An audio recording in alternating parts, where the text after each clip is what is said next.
और लवण भाग 2। क्यों दोस्तों, मुझे देखते ही खट्टापन आ गया ना मुंह में? मेरी बात ही कुछ निराली है। पानी में मिलाओ या भोजन में मिलाओ या तो ऐसे ही चाट लो।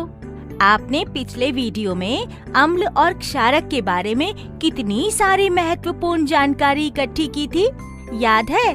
अध्यापक जी ने बच्चों से कहा था कि वे घर से हल्दी, फूल, प्याज ऐसी कुछ चीजें लाएं। शायद इनसे वे सब मिलकर प्रयोग करेंगे। देखते हैं कि बच्चे क्या क्या लाए हैं घर से। तो चलिए आज हम बच्चों के साथ उनके स्कूल के लैब में चलते हैं। मैं भी देखना चाहता हूँ कि आखिर वहाँ बच्चे करते क्या हैं। तो चलिए दोस्तों, पहन लीजिए अपना लैब कोट और बन जाइए वैज्ञानिक। इस वीडियो का उद्देश्य अम्ल, क्षारक और लवण के सूचकों के बारे में जानना है। आज मैं प्रयोग के लिए हल्दी लाया हूँ। तुम सब क्या लाए हो? अरे, मैं भी हल्दी ही लाई हूँ। जब मैं कल हल्दी निकाल रही थी, मेरे इस रुमाल पर गिर गई। देखो ये क्या हुआ। कितनी बार साबुन से धोने की कोशिश की, पर बड़ा ही जिद्दी दाग है। मास्टर जी को दिखाऊंगी और पूछूंगी कि आखिर ऐसा क्या है हल्दी में। मैं तो घर से गुड़हल का फूल लाई हूँ। मेरे घर में तो गुड़हल का पौधा है। घंटी बज गई। मास्टर जी आते ही होंगे। चलो जल्दी चलते हैं। अरे वाह, बच्चे तो अलग अलग चीजें लाए हैं घर से। लगता है आज लैब में बहुत मजा आने वाला है। नमस्ते बच्चों, कल मैंने आप लोगों को अम्ल और क्षारक के बारे में बताया था। आज आप हमें इन दोनों के सूचक के बारे में बताएंगे ना सर? हाँ बच्चों, क्योंकि हम सभी पदार्थों को चख नहीं सकते, तो सूचकों की मदद से हम अम्ल और क्षारक का पता लगा सकते हैं। अच्छा, ऐसे भी पदार्थ होते हैं जिन्हें हम चख नहीं सकते? चलिए देखते हैं ये क्या हैं। सर, मैं गुड़हल के फूल लाई हूँ। आपने हमें इन सभी को लाने के लिए क्यों कहा था? हल्दी, गुड़हल के फूल, लाल पत्ता गोभी, ये सब प्राकृतिक सूचक हैं। अच्छा, सूचक हमारी क्या मदद करते हैं? कोई चीज अम्लीय है या क्षारकीय है, सूचकों की मदद से हम पता लगा सकते हैं।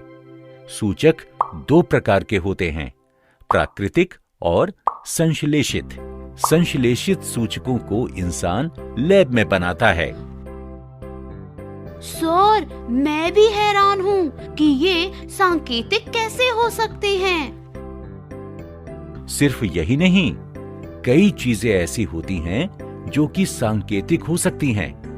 आप हैरान होंगे जान के कि प्याज, लहसुन भी सांकेतिक हैं। अरे वाह, घर की रसोई में ही कितने सारे प्राकृतिक सूचक मिल गए।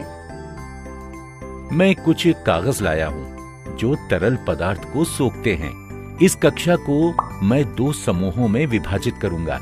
एक समूह एक कागज लेकर उसे हल्दी में भिगोएगा, फिर हम उसे 1 घंटे के लिए सूखने देंगे। हाँ, चलो चलो हम इसे करते हैं। दूसरा समूह क्या करेगा सर? दूसरा समूह इन गुड़हल के फूलों से 2 काम करेगा।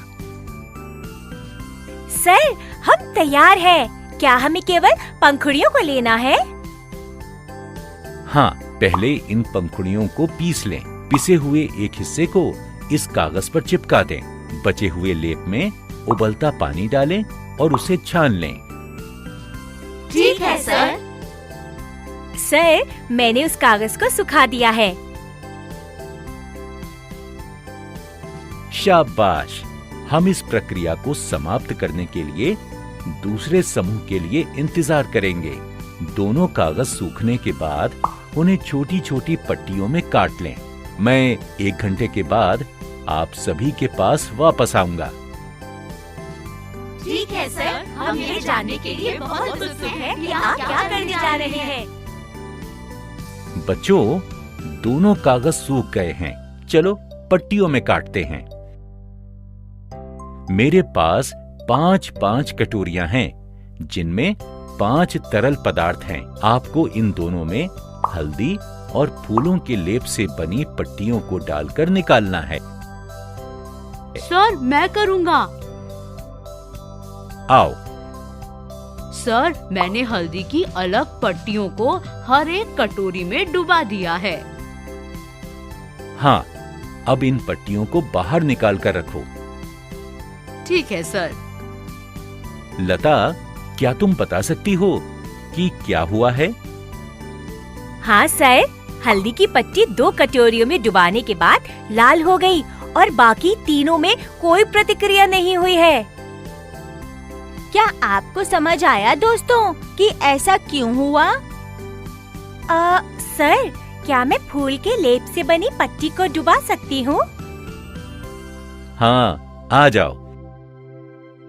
सर, 3 कटोरियों में डुबाने के बाद 3 पट्टियों में मैजेंटा लाल रंग दिखाई दे रहा है और 2 पट्टियाँ हरी हो गई हैं। अच्छा, आप में से एक इन कटोरियों में फूल के घोल की 2 बूंदें डालो। आप क्या देखते हैं? वाह, 2 कटोरियों का तरल पदार्थ हरा और 3 का लाल हो गया है।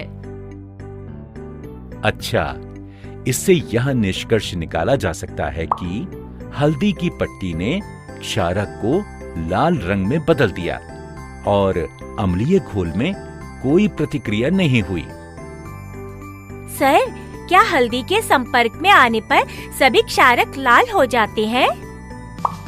देखा, आखिर मैंने जो निष्कर्ष लगाया था वो आज इन बच्चों ने खुद ही कर दिखाया। कितने होशियार बच्चे हैं। हाँ, और हल्दी अम्ल से कोई प्रतिक्रिया नहीं करती है।